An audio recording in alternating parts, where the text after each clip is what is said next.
అదేవిధంగా గురువుగారు చైత్ర పౌర్ణమి నాడే హనుమాన్ జయంతి కూడా. సో హనుమాన్ జయంతి యొక్క ప్రత్యేకత ఏంటి? ఈరోజు స్వామివారికి ఏ విధమైన పూజలు జరుగుతాయి?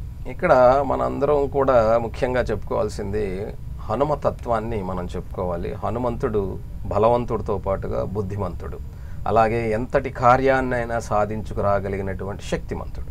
కాబట్టి ఈ మూడు తత్వాలు ఏవైతే ఉన్నాయో ఆయన వాటికి ప్రతిరూపం అన్నమాట. కాబట్టి మన జన్మజాతకాల్లో విద్యలో అంటే పిల్లలు చాలామంది చదువులు వెనకబడేవాళ్ళు, విద్య అంటే భయపడేవాళ్ళు, అలాగే ఉద్యోగాలు రాక ఇబ్బంది పడేవాళ్ళు, వివాహితులుగా అంటే వయసు వచ్చుండి కూడా వివాహం అవ్వనటువంటి వాళ్ళు, వివాహం అయి కూడా భార్యాభర్తల మధ్య ఉన్నటువంటి విభేదాలు అంటే కుజదోషం లాంటి దోషాలు ఉండటం, రాహు సప్తమంలో ఉండటం, ఇలాంటి దోషాలు ఉన్నటువంటి వాళ్ళందరూ కూడా హనుమత్ జయంతి రోజున తప్పకుండా హనుమత్ ఆలయానికి కానీ లేదా మీ ఇంట్లో ఉన్నటువంటి హనుమ విగ్రహమో ఫోటోనో లేకపోతే ఏదో ఒక దాని దగ్గర ఒక దీపం పెట్టి చక్కగా 2 పళ్ళు పెట్టి మీకు నచ్చిన పండు ఏదైనా సరే పండ్లు పెట్టి హనుమాన్ చాలీసాని చదువుకోవటం ద్వారా, అలాగే హనుమంతుడికి రామభక్తి ఎక్కువ.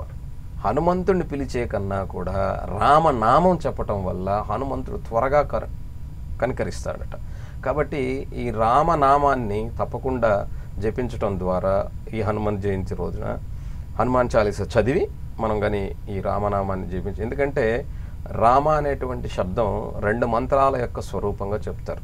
ఒకటి నారాయణ మంత్రంలో ఉండేటువంటి రా అనేటువంటి అక్షరాన్ని, పంచాక్షరిలో ఉన్నటువంటి మకారాన్ని 2 కలిపి రామ అనేటువంటి ఒక శబ్దాన్ని వశిష్ఠుడు సృష్టించాడని చెప్తారనమాట. అంటే నారాయణ మంత్రంలో రా తీసేస్తే ఆ శబ్దానికి అర్థం లేదు, అలాగే ఓం నమశివాయలో మా తీసేస్తే ఆ మంత్రానికి అర్థం లేదు. కాబట్టి ఆ 2 మంత్రాలకు అర్థాలు ఉండాలంటే ఈ 2 అక్షరాలు ఉండాలి.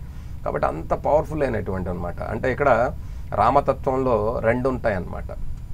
ఏమిటంటే నారాయణ తత్వము అలాగే శివతత్వం, ఈ 2 వేరు కాదు ఒక్కడే అని చెప్పేటువంటి గొప్ప స్వరూపం ఏంటంటే రామమంత్రం.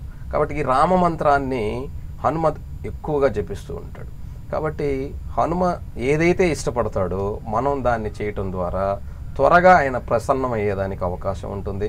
కాబట్టి కుజదోష సమస్యలు ఉన్నటువంటి వాళ్ళు ఎక్కడెక్కడికో పాపం వెళ్ళి పరిహారాలు చేస్తారు, కానీ వాటి వల్ల మరలా పెళ్ళిళ్ళు అవ్వట్లేదనో లేకపోతే పెళ్ళైన తర్వాత సమస్య ఉంటుందనో ఇలా చాలామంది అడిగేవాళ్ళు ఉంటారు. కానీ ఏదైనా నేను మళ్ళీ ఏం చెప్తానంటే ఒక